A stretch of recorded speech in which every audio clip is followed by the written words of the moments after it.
یہ ہم نے اللہ سے عہد کیا ہے، اللہ تو ہی ہمارا رب ہے، ہم ایاک نعبد و ایاک نستعین دن میں 5 مرتبہ فرض نمازوں میں کم از کم یہ اللہ سے اپنے عہد کی تجدید کر رہے ہیں، پھر یہ عمل کس بات کے جو ہم کر رہے ہیں۔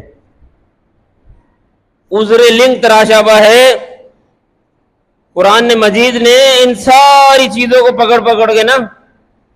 بیان کر دیا، ایک ایک چیز کو۔ آدمی کہتا ہے کہ یار یہ ہمارے یہ جو بزرگ ہیں نا، یہ انبیاء، یہ اولیاء، یہ اتقاء پیران پیر، یہ صلحاء، یہ بڑے بڑے جو پہنچے ہوئے کرنی والے،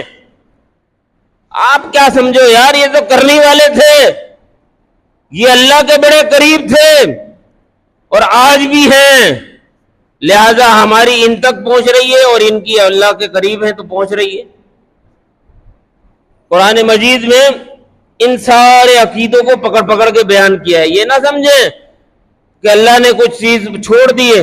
ایک ایک نقطے پر ہاتھ رکھ کر بتایا ہے۔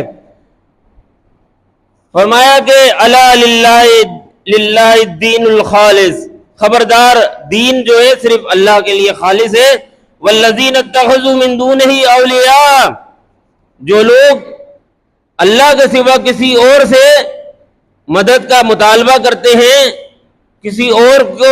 اپنا حاجت روا مشکل کشا سمجھتے ہیں، شریک سمجھتے ہیں، تو ان سے سوال کرتے ہیں لوگ،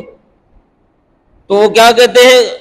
یہ بھئی یہ کیوں کر رہے ہیں، ما نعبدہم الا لیقربونا الی اللہ زلفا، ہم ان کی عبادت تھوڑی کرتے ہیں، اللہ ہی ہے سب سے بڑا، اللہ ہی ہے، نہیں تو آپ کو غلط فہمی ہوئی ہے، ہم تو اللہ کو ہی پکارتے ہیں، لیقربونا،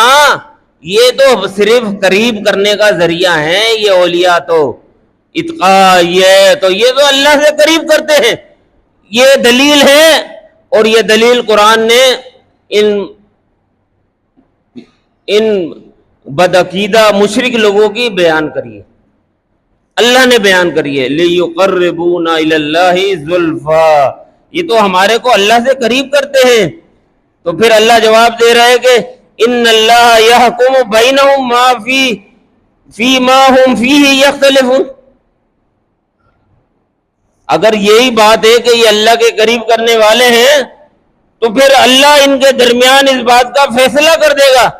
جس میں یہ اختلاف کرتے ہیں، شک میں پڑے ہوئے ہیں۔ نہیں جی، آپ نہیں سمجھتے۔ ان اللہ لا یہدی من ہوا کاذب کفار،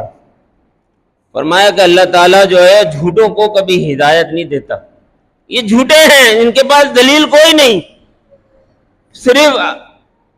ایک بس اپنی بات پہ